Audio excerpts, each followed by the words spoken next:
What's up? How's it going? And welcome to a new video. Always got to get the coffee in. Today, I wanted to talk about getting your first beat sales. And no, this is not going to be a magic step on how to all of a sudden start getting hundreds and hundreds of sales or be any of the typical tricks that you hear on YouTube. I wanted to get down to some of the hurdles that I find I've gotten into and other people have gotten into, and wanted to talk about how you could break through those and start actually getting some beat sales. If you like this video and it helps you out, hit that subscribe button, like it, and comment which tip you thought was best. All right, so when it comes to beat sales, there's a lot online, and honestly, it can be pretty confusing about which tips to follow, who to listen to, and what methods actually work. And the truth is, a lot of these methods do work, but with so much information out there, it's hard to know who to listen to and how to implement them. And I find it gets really confusing and you get kind of stuck doing a bunch of little things from different methods and nothing ends up working. But, and that's the beauty of this video, no matter what method you go for with beat sales, this will help you no matter what stage you're at, but especially the new people trying to get into it. Now, when I first started selling beats, I did it how I would say a lot of people were telling you to on YouTube at the time. I was finding my niche. I was going into it, posting consistently and following trends. And that last point is what really just kind of derailed everything from the get go, which leads me to my first point. And when you are trying to have any business related to music, it is incredibly important that you make music you want to. Now, this is what I struggled with a lot in the beginning. I was listening to people on YouTube who were telling me that at the time, emo rap was the genre to go with because artists like Juice World were incredibly huge and those type beats were going crazy on YouTube and BeatStars.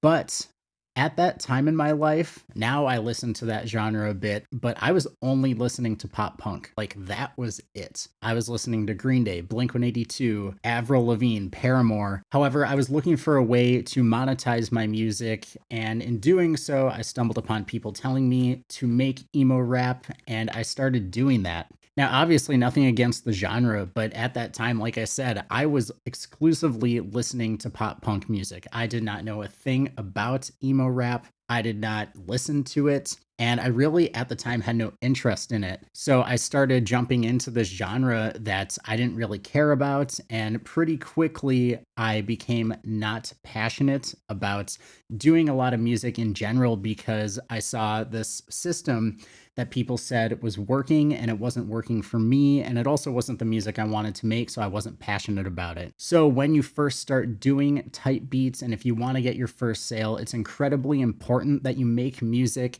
you like, because if you wouldn't listen to it, why would you want to sit there on a computer for hours and hours spending time making it? And that's really it, especially in today, in 2025. There isn't really a king genre. All genres are doing well. You got Sabrina Carpenter making like pop with country influence. You got Benson Boone sounding like Queen. You have Billie Eilish still doing her dark pop thing. So right now really is the best time to jump into getting into music. And if you're wanting to go the type beat route, definitely stick with something you know. I also didn't start getting any sales until I started making things I would listen to. So that's really the test. If you're wanting to figure out, should I make type beats, make some stuff in a genre that you like, you listen to, and you can do consistently and see how people respond to it. Obviously, you might have to make some tweaks along the way, but if you're able to get those first three things down, it'll be a lot easier. The next step, and this kind of ties into the first point, is you have to find your sound. Now, when I say find your sound, I'm not saying find a producer who's doing well and completely pivot to what they're doing if you relate to it a little bit. It's more so figuring out what you actually like to make. And this will help with authenticity, which in my experience is a big part of type beats. People want to hear something that sounds authentic. They don't want to click on something and hear a track that they pretty much heard 1,000 times before. Now, that being said, there are, of course, certain methods and structures for different genres. But at the end of the day, it really comes down to whether you enjoy making the music or not, because that's what it should all be about. Do you like making this music? And you can figure out your sound a couple ways. A way that I found a genre that I really hadn't listened to or done anything in, but really fell in love with the style of doing is kind of like a Charlie XCX pop club sound. I was messing around in my DAW and I stumbled upon some synths for a different project. And I was like, oh, this is kind of cool. I'm going to open up a new project and experiment with this. And I ended up just kind of falling into a sound that I had not done before. But it turns out I really enjoy making that electronic music, and it's actually what people consistently come to me for now. So if you're wanting to find your sound, I recommend just experimenting and seeing what comes natural for you. And if it comes natural for you, you should be able to kind of fall into a rhythm of making that and making it consistently enough to hopefully get something going with type beats. Another way to find your sound, if you're trying to decide between genres, like this is something I still struggle with. I really like multiple genres, so I tend to post, Sabrina Carpenter type beats on one day, Addison Rae on another, Charlie on the third. And, it's not something that's the best for the algorithm.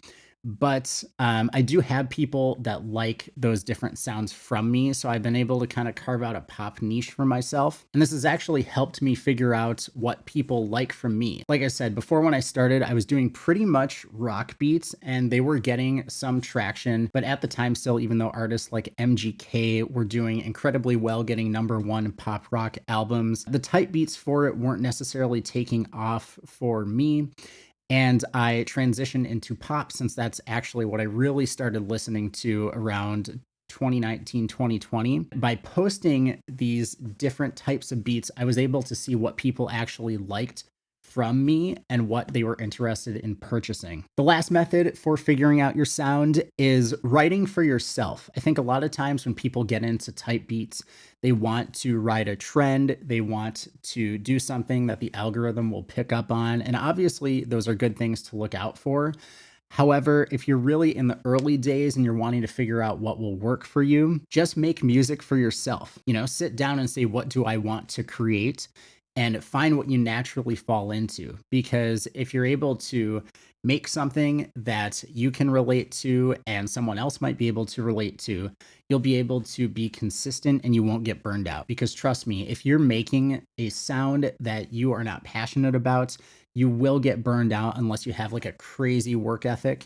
And if you're wanting to do this for the long run, or you're wanting to just create content for the fun of it, this is absolutely the way to go about it. The last point that has helped me a ton with my beat sales is marketing. So when I first started doing it, I had really no consistency at all. I had different looks for different sounds. I was making different sounds. There really was no sense of branding at all. And while it's something I'm not, perfect at yet, it's definitely something that I have noticed as I've been implementing these new methods of consistency for a brand. People have started to notice, okay, this is what we can expect, not just kind of this thing being thrown at the wall here, this over here, and really having no sense of what's going on with my music. And something I really underestimated in this department when I first started was the visuals. But as soon as I started making little tweaks of consistency, such as word placement, or fonts that I used, it started to make a visual brand that people could connect to and actually come back to knowing it was me. And that helped a ton because not only did it allow artists to kind of recognize like, oh, this is a beat that Max made, it helped me start to define what I wanted to put out there. And now for a little bonus tip that I haven't necessarily been the best with implementing, but when 2026 hits, I'm going to be doing consistently,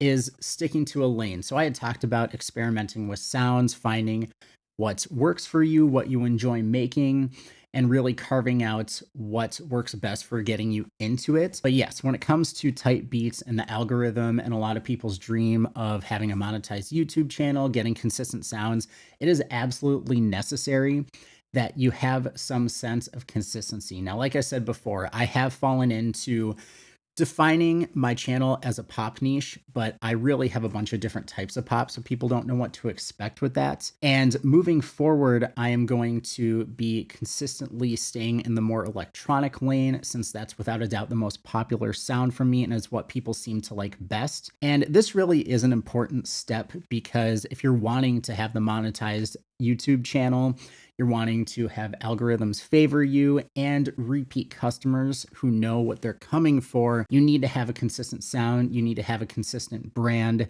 And this really just goes for any business. So, of course, it makes sense that it would work for beat sales as well.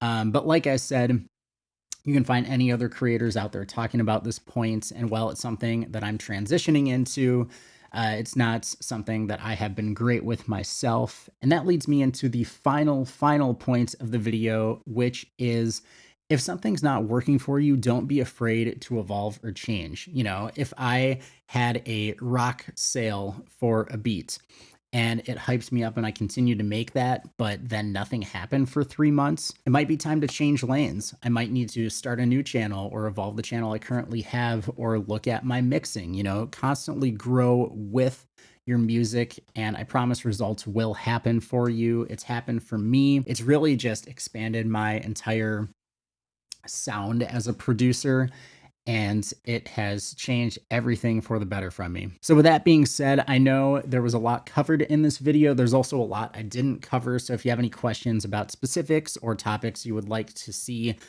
dissected a little more in further videos, definitely let me know in the comments below, and I will be able to answer or make those videos for you. Once again, subscribe and like if you enjoyed this video. It helps me out a lot, and it lets me know that you want to see more videos like this in the future. Thank you so much for watching, and I will see you in the next one.